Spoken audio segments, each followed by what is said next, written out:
Assalamualaikum warahmatullahi wabarakatuh.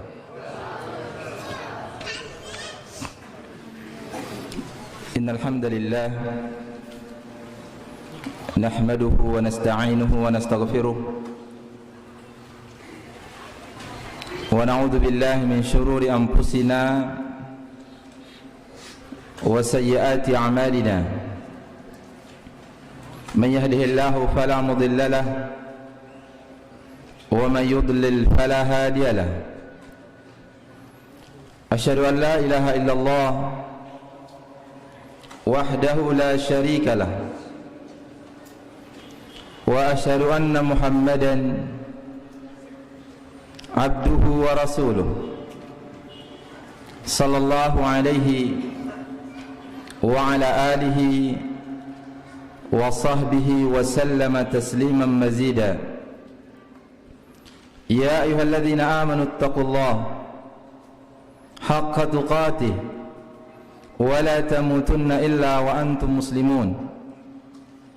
يا أيها الناس اتقوا ربكم الذي خلقكم من نفس واحدة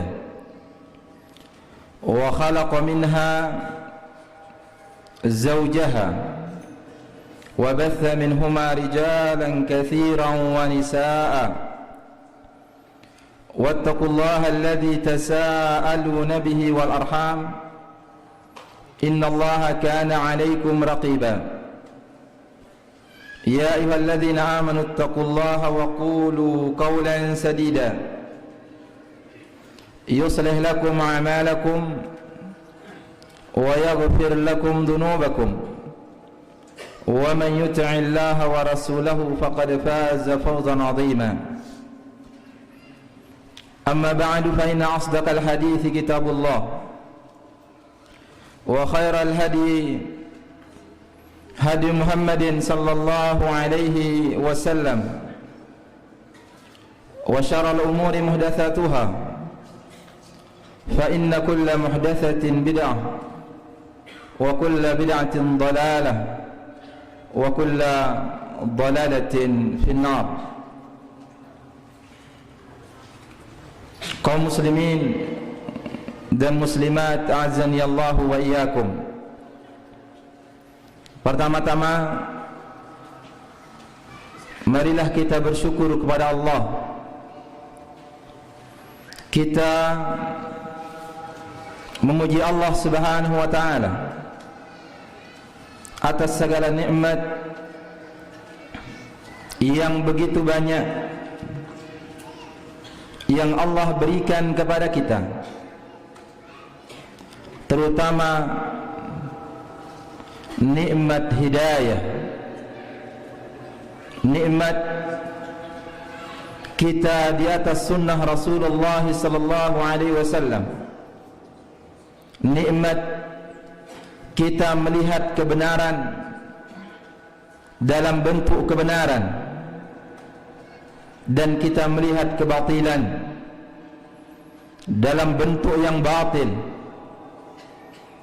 Inilah nikmat yang besar yang Allah berikan kepada hamba, kepada manusia.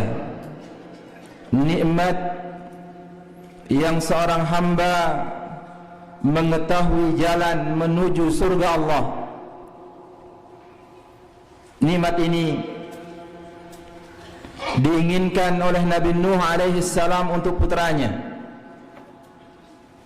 namun ia tidak mendapatkannya. Anaknya tidak mendapatkan hidayah ini, tidak mendapatkan nikmat ini. Nikmat ini juga diinginkan oleh Khalilullah, oleh Nabi Ibrahim alaihi salam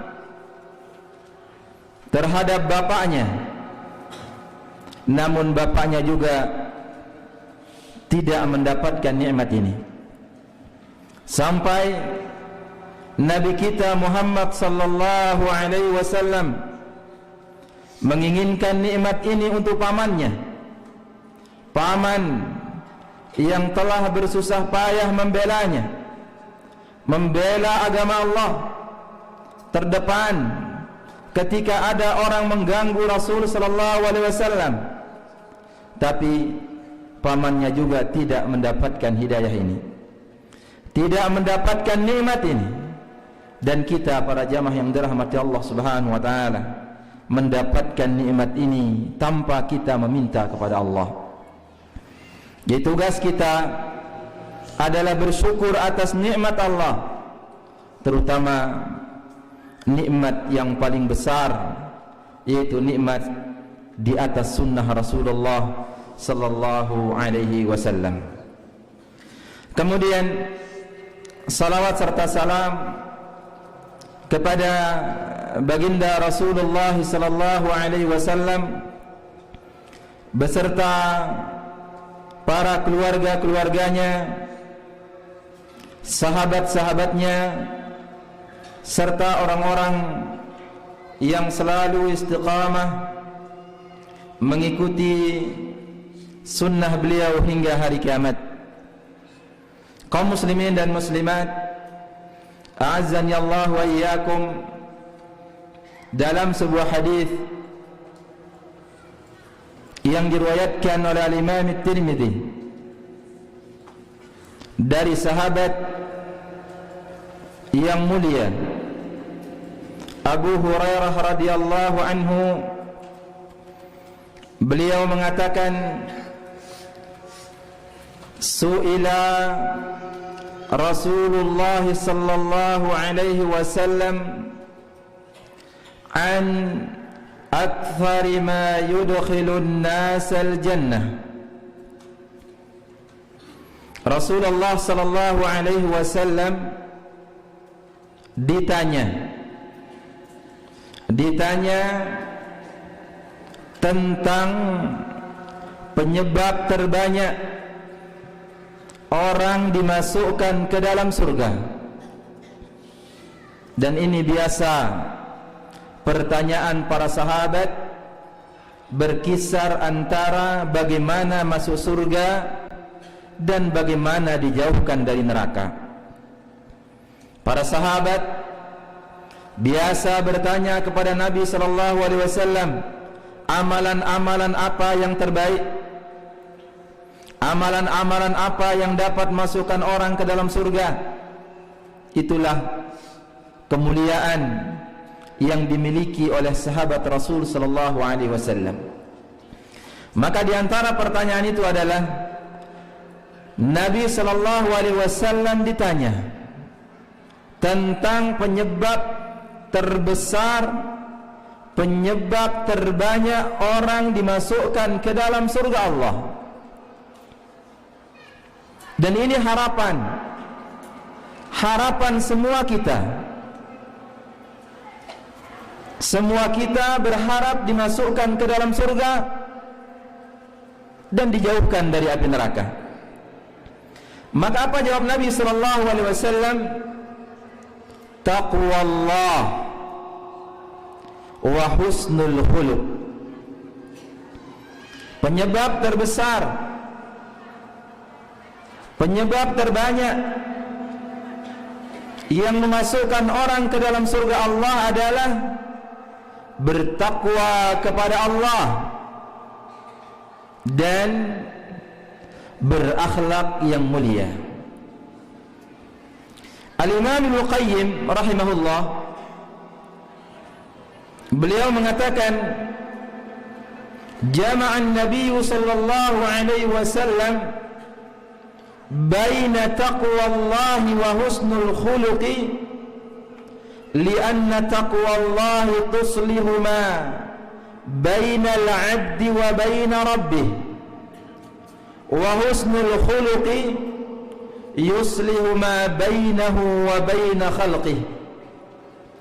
Fataqwallah tujibu lahu mahabbatallah wa husnul khuluq yad'u ila mahabbatihi.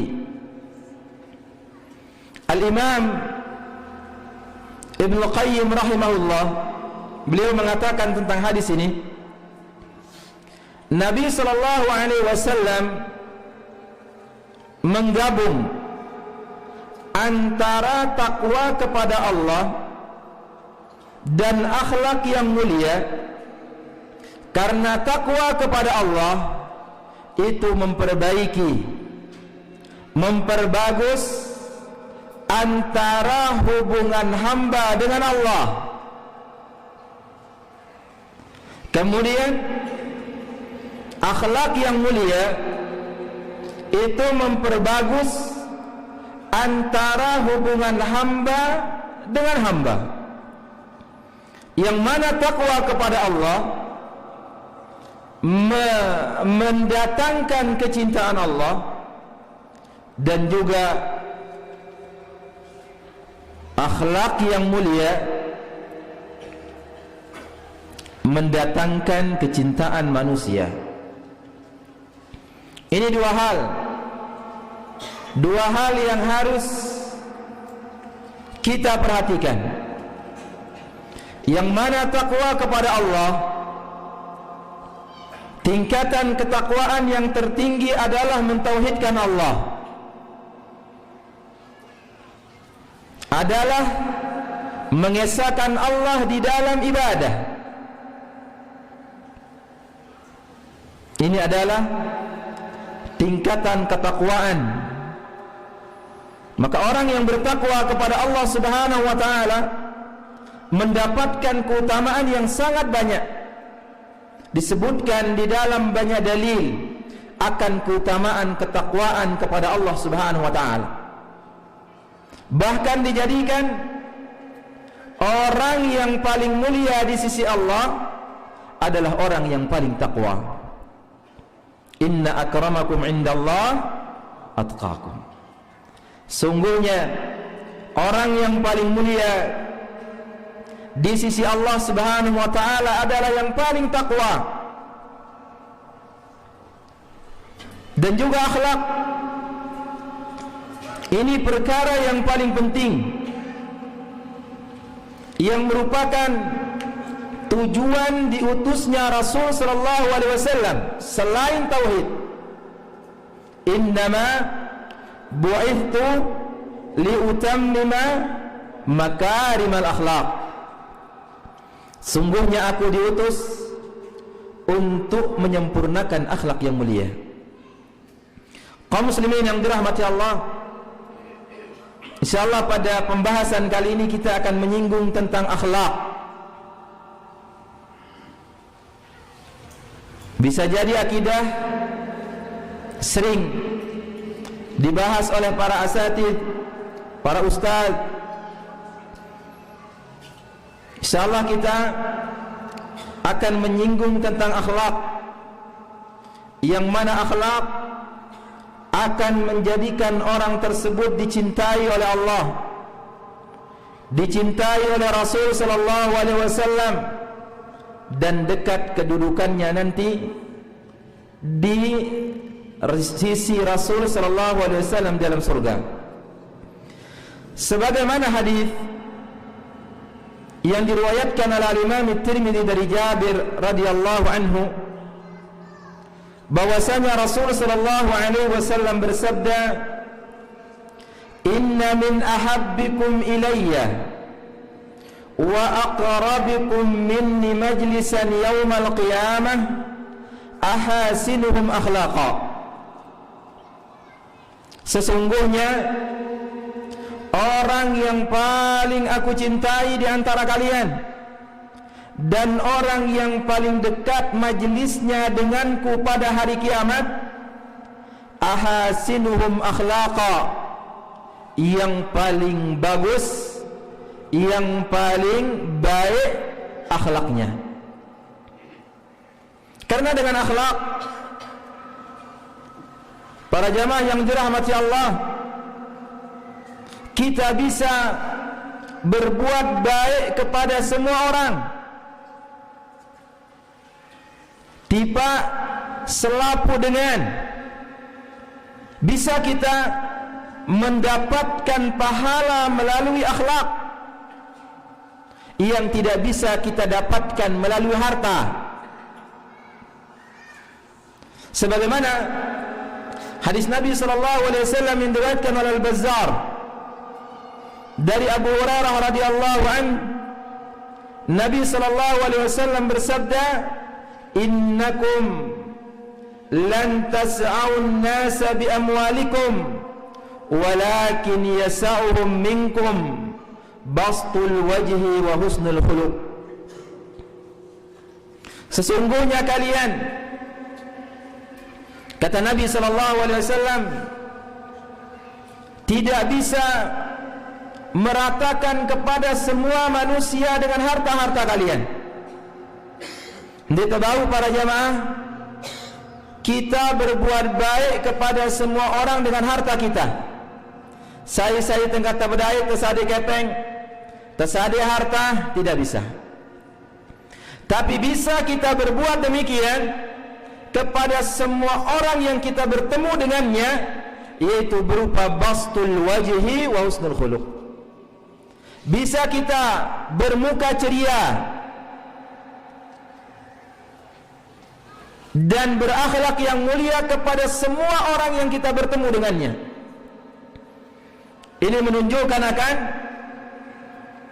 mulianya akhlak. Bahkan akhlak para jamaah yang dirahmati Allah merupakan salah satu perkara yang sangat berat di timbangan Allah Subhanahu wa taala. Karena ia adalah perkara yang mudah didapatkan oleh manusia. Ia bisa berakhlak dengan istrinya, dengan anak-anaknya, dengan tetangganya, dengan semua kaum muslimin, dengan orang yang lebih besar darinya, yang lebih kecil darinya. Ada akhlak yang diajarkan oleh Rasul sallallahu alaihi wasallam sehingga ia menjadi perkara yang sangat berat di timbangan Allah. Sebagaimana sabda Rasulullah sallallahu alaihi wasallam, "Ma syai'un athqalu fi mizanil mu'min yaumal qiyamah min husnil khuluq." Tidak ada sesuatu yang paling berat di timbangan orang beriman nanti pada hari kiamat dari akhlak yang mulia. Maka supaya berat timbangan kita kelak di akhirat, di antara caranya adalah dengan berakhlak. Karena kalau kita lebih berat amal kebaikan kita, maka kita beruntung para jamaah yang dirahmati Allah. Sebagaimana firman Allah Subhanahu wa taala, "Faman thaqulat mawazinuhu faulaika humul muflihun." Sai-sai yang lebih berat amal kebaikannya, maka dialah orang yang beruntung. Beruntung dengan surga Allah Subhanahu wa taala. Karena tiga yang akan ditimbang nanti pada hari kiamat para jamaah yang dirahmati Allah. Amal kita akan ditimbang, catatan amal kita akan ditimbang, dan manusianya yang ditimbang. Yang ditimbang adalah amal. Dalam hadis Nabi sallallahu alaihi wasallam, "Kalimatani habibatani ila Rahman, khafifatani 'ala al-lisan, thaqilatani fil mizan, subhanallahi wa bihamdihi subhanallahil azim." Dua kalimat yang sangat dicintai oleh Allah, yang sangat ringan di lisan dan ia berat di timbangan, yaitu subhanallah wa bihamdihi subhanallah al-azim. Ini amal. Begitu juga ada yang akan ditimbang adalah catatan amal. Sebagaimana hadis yang sering dijelaskan oleh para ustadz tentang hadithul bitaqah, keutamaan la ilaha illallah, laun arak dengan sinatanggor ala ru'usil khalaik, di semua manusia. Dengan ini daun catatan siwa puluh siwa lembar catatan, satu lembar maddal basar, sekelembarna doang sejauh mata memandang, sekumbe dosa selapu isina. Sehingga ditanyakan kepadanya, apakah ada yang salah dari catatan malaikat? La ya Rabb, dinara. Apakah ada yang kau lakukan karena ada uzur? Dinara. Diakui semua dosanya. Kemudian ditanya kepada dia, apakah kamu punya kebaikan? Dia mengatakan, dinara. Apa kata Allah? Ballaka hasanah wahidah. Akan tetapi pada diri kami, kamu memiliki satu catatan, arak sekek kartu kode, bertuliskan di sana asyhadu an la ilaha illallah wa asyhadu anna Muhammad Rasulullah. Kemudian si siwak, puluh siwak ditaruh di satu daun timbangan, kemudian la ilaha illallah Muhammad Rasulullah dalam satu kartu ditaruh dalam satu daun timbangan. Kemudian ternyata lebih berat la ilaha illallah. Ini keutamaan tauhid para jemaah yang dirahmati Allah. Kemudian juga ada yang akan ditimbang adalah orangnya. Sebagaimana hadis Bilal, hadis Ibnu Mas'ud radhiyallahu an, ketika dia memetik kayu arak, kayu yang dibuat siwak, datanglah angin, kemudian tersingkap kakinya. Kemudian para sahabat tertawa. Kemudian Nabi SAW bertanya, mimma tadhakun? Kenapa kalian ketawa? Apa yang kalian tertawakan? Apa jawab para sahabat Nabi SAW? Min diqqati thaqaihi ya Rasulullah, ya Nabi Allah. Kami ririk karena kami kita naena si kocet, kakinya yang kecil. Apa kata Nabi SAW? Walladhi nafsi biyadihi lahwa asqalu fi mizan yaumal qiyamah inda Allah min Uhud. Apa kata Nabi SAW? Demi Allah, demi yang jiwaku berada di tangannya, sesungguhnya kaki Ibnu Mas'ud yang kecil ini lebih berat di sisi Allah Subhanahu wa ta'ala dari gunung Uhud. Ini dia para jemaah yang dirahmati Allah. Ketampanan fisik, kesempurnaan badan bukan menjadi ukuran kemuliaan seorang di sisi Allah. Bisa jadi orang itu besar, gemuk, namun ia tidak memiliki bobot di sisi Allah Subhanahu wa ta'ala. Kenapa? Karena ia tidak pernah menggunakan badannya untuk beribadah kepada Allah. Sebagaimana hadis Nabi SAW, wa innahu la ya'ti ar-rajulu al-'azimu as-saminu yawm al-qiyamah walakin la ya'dilu inda Allah janaha ba'udah. Apa kata Nabi SAW? Sungguh akan datang nanti pada hari kiamat seorang laki-laki yang besar, yang gemuk, tapi ketika ditimbang tidak ada beratnya walaupun sebesar sayap nyamuk. Ini hendaknya menjadi perhatian bagi kita para jemaah yang dirahmati Allah. Luwe ita kuat secara fisik, kuat ngangkat barbel, kuat ngangkat macam-macam, tapi tidak kuat untuk beribadah kepada Allah. Tidak kuat mengangkat selimut ketika ada suara azan memanggil. Kita kuat mendaki Rinjani, setiap hari kita naik, tapi masjid di depan rumah tidak pernah kita datangi. Ini orang-orang seperti ini tidak akan ada beratnya nanti di hadapan Allah Subhanahu wa ta'ala.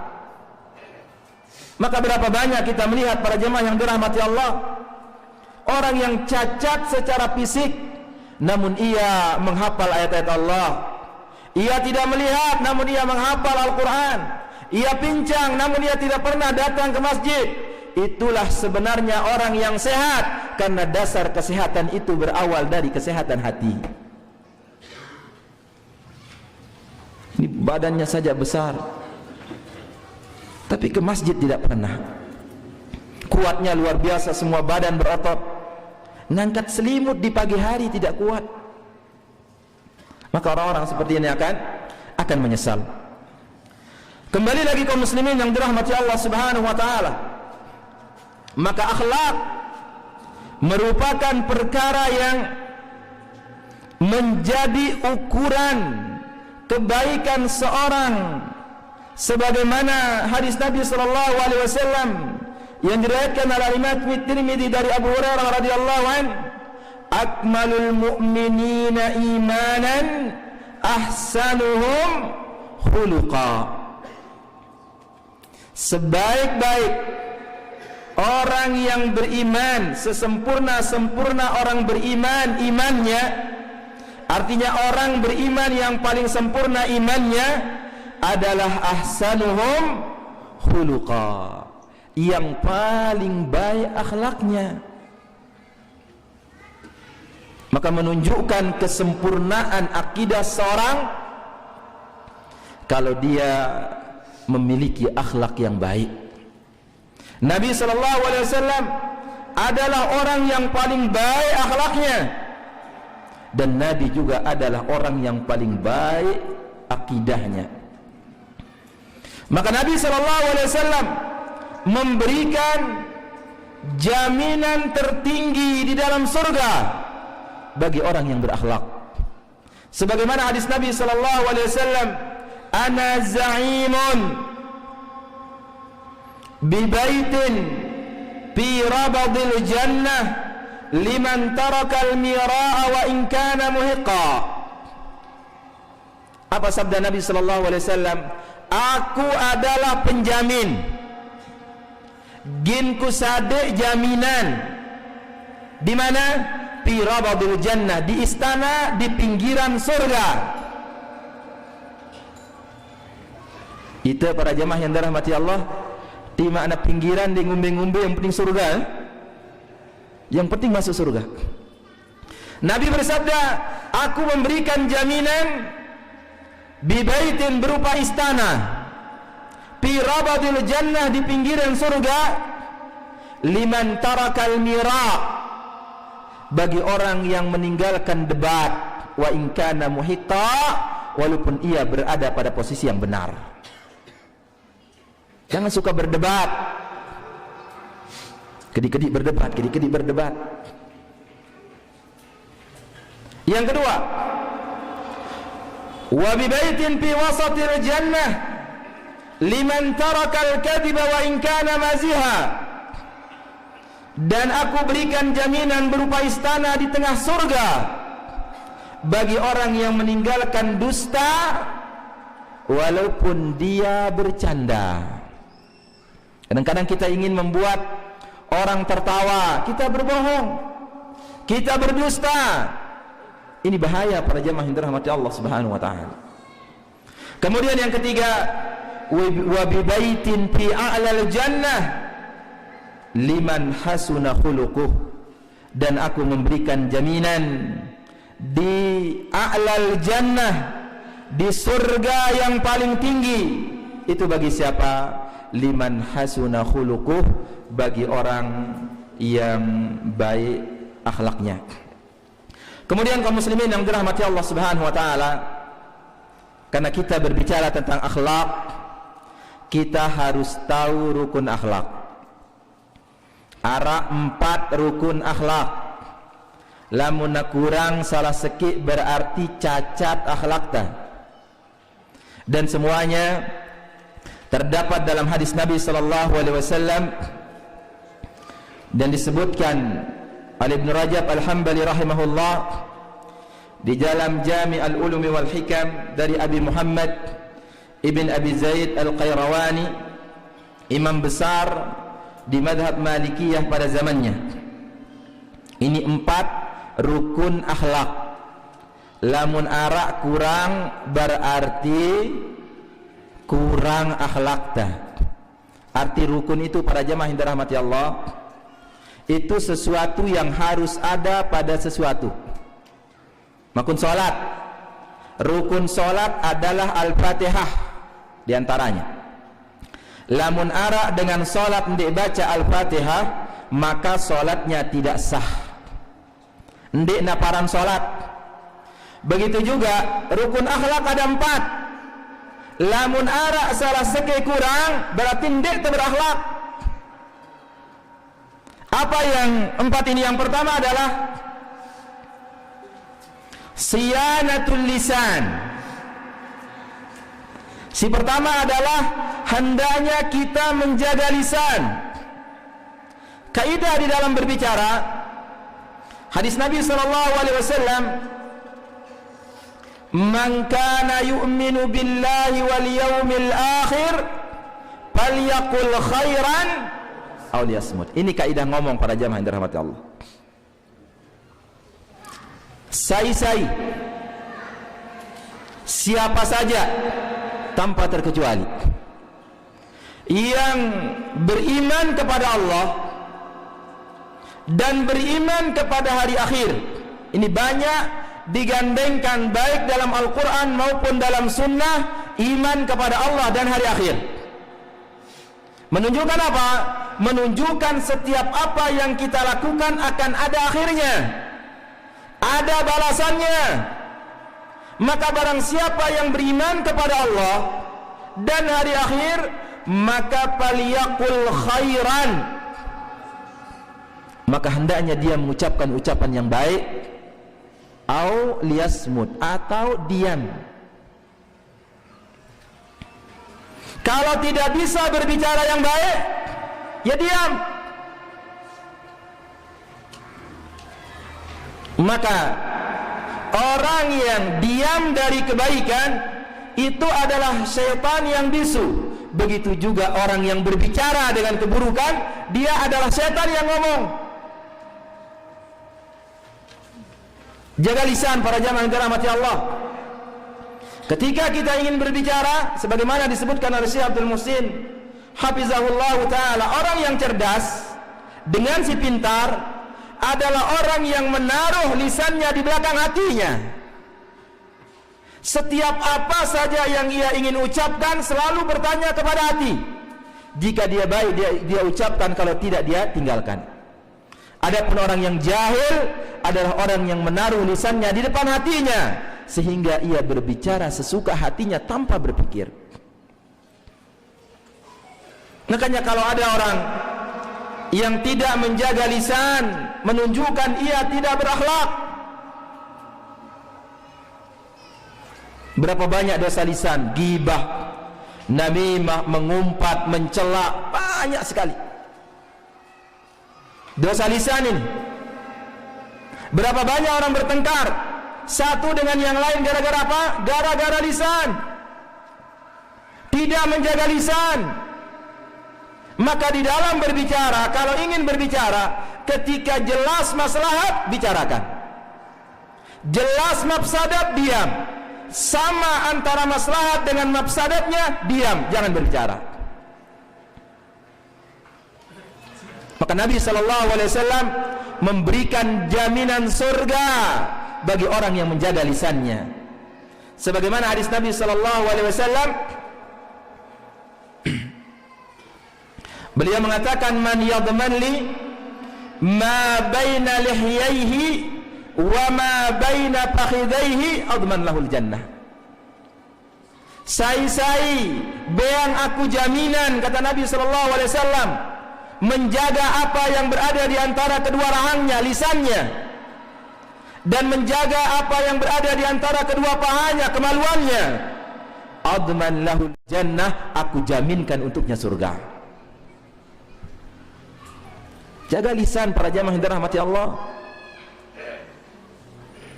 Karena bisa jadi kita dilemparkan ke dalam api neraka gara-gara lisan. Sebagaimana hadis Nabi SAW, wa innar rajula la yatakallamu bil kalimah la yahwi biha balan yurma fi nari jahannam ma bainal masyriqi wal maghrib. Sungguhnya seorang berbicara dengan satu kata, ndena tahu ongkatnya ini bermanfaat atau tidak, satu kata saja. Gara-gara ini dilemparkan ke dalam api neraka sejauh timur dan barat para jamaah yang dirahmati Allah. Gara-gara satu kata. Lihatlah Aisyah radhiyallahu anha ketika dia mengatakan kepada Nabi sallallahu alaihi wasallam, "Ya Rasulullah, hasbuka min Safiyah." Wahai Rasulullah, kamu cukupkan diri kamu dengan Safiyah, karena Safiyah itu pendek. Sudah cukupkan. Gara-gara dia mengucapkan pendek, apa kata Nabi SAW? Marah Nabi mengatakan, fa innaki kad qulti kalimatan law muzijat bima'il bahri lamazajathu. Sesungguhnya kamu sudah mengucapkan suatu kata. Ente sekedip orang kata, ya kontak, ya apa? Ya, apa istilahnya Ustaz? Ya dende, ya totok. Hah? Totok. Iya, dia pendek sudah. Itu saja, dia pendek. Apa kata Nabi SAW kepada Aisyah? Sesungguhnya kamu sudah mengucapkan satu kata. Seandainya kata kamu itu dilempar ke lautan, rusak semua air laut itu. Hati-hati lisan angka, lamun na'ara dengan dijaga lisan, berarti dia tidak berakhlak, karena rukun akhlaknya tidak ada. Si kedua, para jamaah yang dirahmati Allah, rukun yang kedua adalah al-bu'du anil fuduli, jauh dari kesia-siaan. Sebagaimana hadis Nabi SAW, min husni islamil mar'i tarkuhu ma la ya'ni. Di antara tanda baiknya Islam seorang, dia meninggalkan apa yang tidak bermanfaat. Nongkrong, main kartu, main catur sampai malam, itu pekerjaan yang tidak ada manfaatnya. Menghabis-habiskan waktu, itu akan ditanya kita nanti di hadapan Allah Subhanahu wa taala. Ni'matani maghbunun fihima katsirun minan nas, as-sihhatu wal faragh. Dua nikmat yang menjadikan manusia itu apa? Rugi, tertipu. Itu sehat dan waktu luang. Karena kalau tidak kita isi dengan ketaatan, rugi kita para jamaah yang dirahmati Allah. Sebagaimana perkataan Ibnu Mas'ud radhiyallahu anhu, beliau mengatakan, "Ma nadimtu ala syai'in nadimtu ala yaumin gharabat syamsuhu naqasa fihi ajali wa lam yazid fihi amali." Aku tidak pernah menyesal, kata Ibnu Mas'ud, dengan penyesalan yang sangat.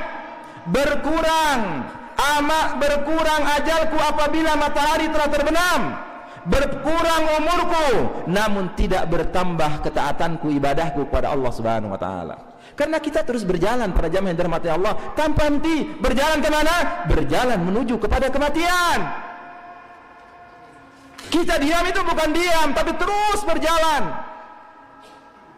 Sehingga para penyair mengatakan, daqatu qalbil mar'i qailatan lah, innal hayata daqaiq wa thawani. Detak jantung kita ini para jamaah sudah bilang sama kita, wahai manusia, sesungguhnya kamu hanya terdiri dari menit dan detik. Tak tak tak, akan berhenti detik itu suatu saat. Jadi apa? Badiru bil a'mali fitana. Terus kita mengejar dengan amal-amal, kejar fitnah ini, karena dia terus datang. Kejar dia dengan ketaatan kepada Allah Subhanahu wa taala, jangan santai.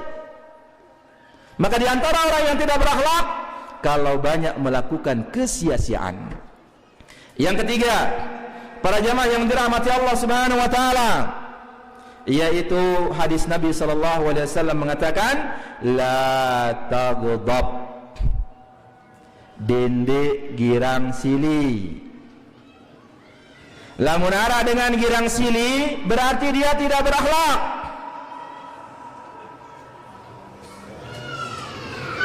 Ketika dalam Sahih Bukhari ada sahabat yang datang kepada Nabi SAW mengatakan, ya Rasulullah, ausini, ya Rasulullah, berikan saya wasiat, berikan saya nasihat. Apa kata Nabi? Dendek sili, ngendeng malik. Wasiat ya Rasulullah, dendek sili, ngendeng malik, dendek sili, kata Nabi SAW. Sehingga marah ini para jemaah disebutkan oleh para ulama, al-ghadabu awwaluhu junun wa akhiruhun nadam. Siaran silino awalnya jogang, akhirnya penyesalan. Akan kita dengan silino jogang, terutama bapak-bapak ini, terutama bulan Ramadan. telat mina es senina nasili, pedas sambal nasili, kurang pedas sili, sang di puasa ruana sili-sili diri. Kalau ada yang suka marah, menunjukkan dia tidak berakhlak. Orang punya dua muka, para jamaah yang dirahmati Allah, itu tercela. Tapi banyak manusia sekarang bukan dua mukanya, tapi berpuluh-puluh mukanya. Bedait tangkat seninana lain mukana, sili-sili doang jauh dirina. Bedait sama sahabatnya cerah bahagia mukanya, bedait sama orang hebat dia terkenal, tapi sama istri sili-sili diri. Padahal Nabi SAW sudah mengatakan apa? Khairukum li ahlihi wa ana khairukum li ahli. Sebaik-baik kalian adalah yang paling baik terhadap istrinya, dan aku, kata Nabi SAW, paling baik terhadap istriku. Lagu kita kebalik, para jamaah yang dirahmati Allah. Kalau sama orang cepat sugul kepeng, tapi sama senina mampun batu akik tegalna, para jamaah yang dirahmati Allah. Pelitnya luar biasa. Inilah kita. Maka standar orang itu baik dan berakhlak, lihat dia suka marah atau tidak. Kalau suka marah berarti ada rukun akhlaknya yang kurang. Karena marah ini menimbulkan banyak kerusakan, bahkan disebutkan oleh ahli kesehatan, para jamaah yang dirahmati Allah, sesungguhnya berbagai macam penyakit yang timbul kepada manusia sebabnya suka marah.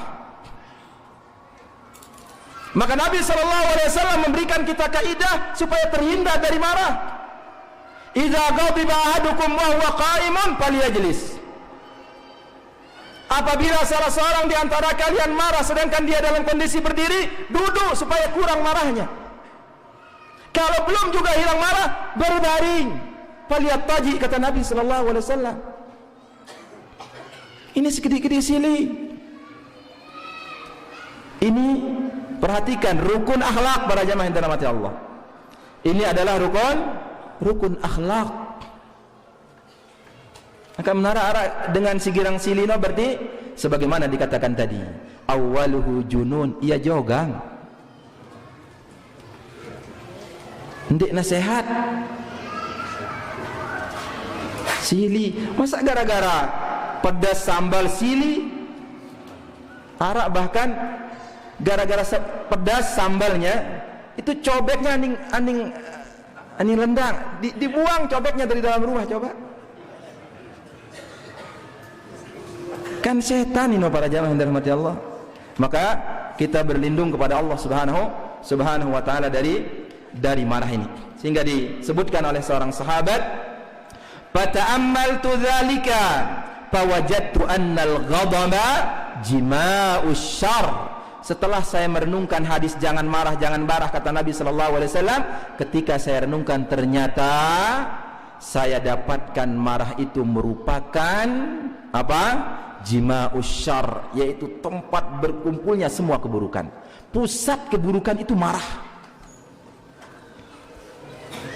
Akan tak girang sili. Sabar, apa dia? Sabar, para jamaah yang dirahmati Allah Subhanahu wa taala.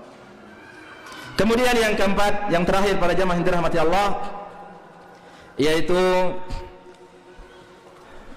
salamatus sadar, yaitu hendaknya kita memiliki hati yang sehat. Jauhkan diri dari penyakit-penyakit hati, hasad, dengki, dendam, dan penyakit-penyakit yang lain kita jauhkan. Karena kaidah di dalam hal ini adalah hadis Nabi SAW yang mengatakan la yu'minu ahadukum hatta yuhibba li akhihi ma yuhibbu li nafsihi. Tidak beriman seorang sampai ia cinta terhadap saudaranya sebagaimana ia cinta terhadap dirinya sendiri. Angkat dengan si paling sengsara, dengan si bedayang penyakit hati, hasad. Tetangganya bau beli motor, ia sakit. Maka orang hasad itu kebalikan dari orang. Orang senang, dia sakit. Orang sakit, dia senang. terutama dengan tetangga. Hati-hati para jamaah yang dirahmati Allah, jaga hubungannya. Sampai Nabi mengatakan wallahi la yu'min, wallahi la yu'min, wallahi la yu'min. Nabi mengulang sampai 3 kali, demi Allah tidak beriman, demi Allah tidak beriman, demi Allah tidak beriman. Sehingga para sahabat bertanya, ya Rasulullah, man la yu'min? Wahai Rasulullah, siapakah yang tidak beriman itu? Maka apa jawab Nabi sallallahu alaihi wasallam? Alladzi la yu'min alladzi la ya'man jaruhu bawa'iqahu, yaitu orang yang tidak beriman itu adalah orang yang tidak selamat tetangganya dari gangguannya. Hasanul Basri rahimahullah, sebelum kita tutup para jamaah yang dirahmati Allah, Hasanul Basri bagaimana beliau mengamalkan hadis ini disebutkan di dalam min qasasi ajaibil Arab, di antara keajaiban kisah Arab. Hasan Basri bedeyang tetanggana Nasrani para jamaah. Kita alhamdulillah tetangga kita kaum muslimin, tetanggana Nasrani. Tetangga ini lamun namene itu air kencingnya mengalir ke rumah Hasan Basri. Sida nengka bedeyang tetangga, lamun tetangga sida buang air namene, kemudian air kencingnya mengalir ke rumah Hasan Basri. Kira-kira apa sida gawe para jamaah? Hah? Besual kita. Ndak bau sejelo 2 jelo langsung terbesual. Tapi Hasan Basri tidak, dia benar-benar mengamalkan hadis Nabi sallallahu alaihi wasallam. Kan mudah, bait ember tulu, ember tetesan air sitri tangkakna ya. Penuh buang. Taruh lagi, buang, taruh lagi. Bayangkan para jamaah yang dirahmati Allah. Sampai Hasan Basri ya sakit. Kemudian jengukna ya si tanggana, langsung tinjau tetanggana, ya Hasan hadza minni, wahai Hasan, ai ini lengan balengku nih, kan dewe bada lengan rubin. Mundu mata ya Abu Sa'id, sejak kapan kamu buang kencing saya wahai Abu Sa'id? Nden sejelo para jemaah, nden 2 jelo para jemaah, nden setahun. Apa angkat Hasan Al-Basri rahimahullah? Beliau mengatakan mundu isrina sana, lengan 20 tahun silae. No, 20 tahun buang penek dengan Nasrani. Sudah milih? Dinula 20 tahun, setengah jelo apa sual kita.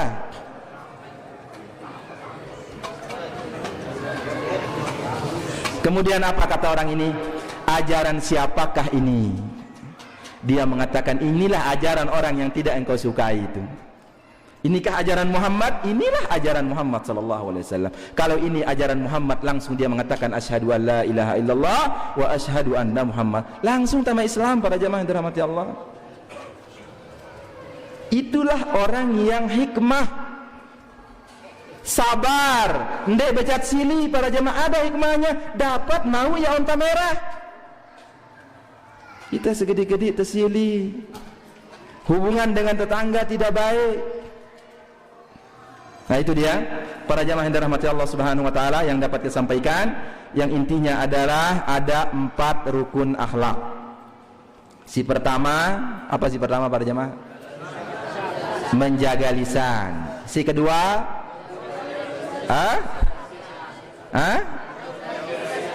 jauh dari kesia-siaan. Si ketelu, ndak girang sili. Si keempat, salamatus sadar, kita punya hati yang sehat. Itu saja mungkin para jamaah yang dirahmati Allah Subhanahu wa taala yang dapat kita sampaikan. Mudah-mudahan dapat kita lanjutkan pada pembahasan-pembahasan berikutnya.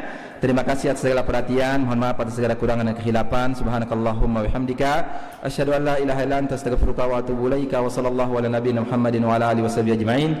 Assalamualaikum warahmatullahi wabarakatuh. Ada pertanyaan?